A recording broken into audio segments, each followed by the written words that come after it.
Hey, salut les rumeurs. Aujourd'hui, je vais vous parler de Boz, une distillerie française au sud de la France, du côté de Toulouse. Vraiment très étonnante avec ses rhums. Moi, ce qui m'a vraiment plu, celui qui m'a vraiment intéressé dans cette sélection, c'est le Ewok, un rhum à ester vraiment très étonnant. Un univers complètement différent de ce que j'ai pu déguster jusqu'ici. C'est différent du jamaïcain, c'est différent des savannas grand arôme, mais ça a sa saveur, ça a son aromatique très forte, propre à elle. C'est fait avec une subtilité, une carcasse de canard qui a également aidé à la fermentation, une fermentation longue bien sûr de 4 semaines, c'est vraiment très étonnant. Allez, je vous laisse avec Guillaume qui en parlera bien mieux que moi. Ok, donc la distillerie Boz à Montauban, Benoît Garcia, 35 ans, il a démarré il y a 3 ans maintenant, 2016. Une personnalité haut et en couleur, ce gars-là, donc ancien ingénieur dans les mécaniques des fluides, maîtrise tout à fait le sujet. Il a décidé d'aller récupérer chez des boucaniers des machines qu'il a reconstruit directement dans sa distillerie.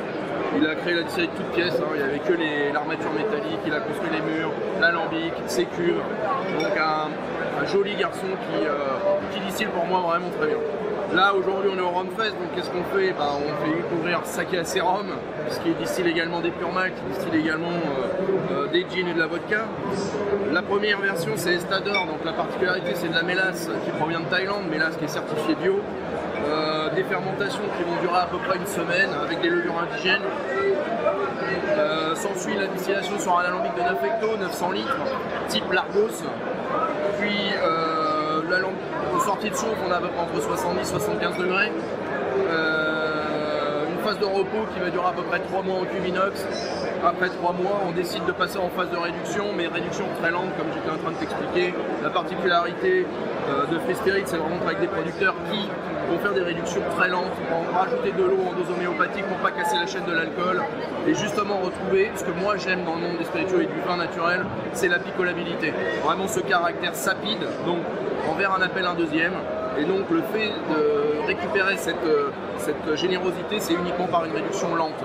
Donc la réduction va durer à peu près 1 mois à 2 mois. À partir du moment où la réduction est faite, bien sûr on passe directement à la mise en bouteille. Réduction à 45 degrés, aucune filtration, ça c'est important, ça passe pas par des plaques de cellulose. Donc ce qui va vraiment permettre de conserver tous les corps gras, glycérol, glycol et d'avoir vraiment ce côté assez huileux, assez onctueux. Donc je sais pas si tu veux qu'on en parle aromatiquement, tu viens de goûter, c'est quelque chose qui est très marqué par la canne finalement, par la fibre de la canne. Ton collègue parlait de caramel au beurre salé, moi je suis vraiment dans la canne qu'on vient de presser, entre deux mandrins, on a le côté végétal de la canne, le côté tu vois bagasse, la fibre de la canne. Donc ce côté un peu wild, Benoît Garcia, la distillerie s'appelle Boz, c'est Brave Occitan Wild Spirit, il fait des côtés vraiment des rhums très sauvages et c'est vraiment l'intérêt de ce rhum. La deuxième version, c'est une version c'est le Estador, mais qui est simplement élevé 18 mois en barrique. 18 mois en barrique au produit du vin blanc, type petit Mansin, donc des raisins et du raisin et surtout du vin de la région. Donc là on est vraiment sur une complexité différente, ça a canalisé un peu la puissance de l'Estador et la barrique a apporté bien évidemment une complexité autre et ça a un peu cadré la puissance du rhum. Très très très joli rhum. À découvrir bien évidemment. Pour finir on a le Ewok, donc bien évidemment ça c'est quelque chose de complètement à part, fermentation qui durerait plus d'1 mois, donc intégrant levure indigène, toujours pareil les levures propres de chez Benoît, et il a intégré des canards faisandés pour apporter des bactéries. Alors Benoît est quelqu'un qui a fait du street art pendant 10 ans, il a dessiné un canard sur la bouteille. L'idée étant tout simplement de chercher des esters assez hauts. L'idée c'est de se rapprocher des Thunder Rum, donc les rhums finalement que l'on fait en Jamaïque. Et comme les fermentations sont très longues, moi ça me fait penser quand même au rhum grand arôme de chez Savannah, avec la qualité longtemps, où il y a ce côté très médicinal, très clou de girofle, très salin.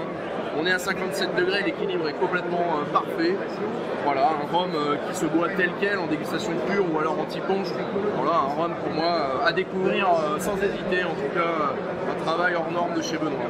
Ce rhum sera bien évidemment prochainement mis en bouteille après 18 mois d'élevage en barrique puisqu'on en a entonné à 72 degrés il y a 1 an. Voilà, affaire à suivre. Merci à toi.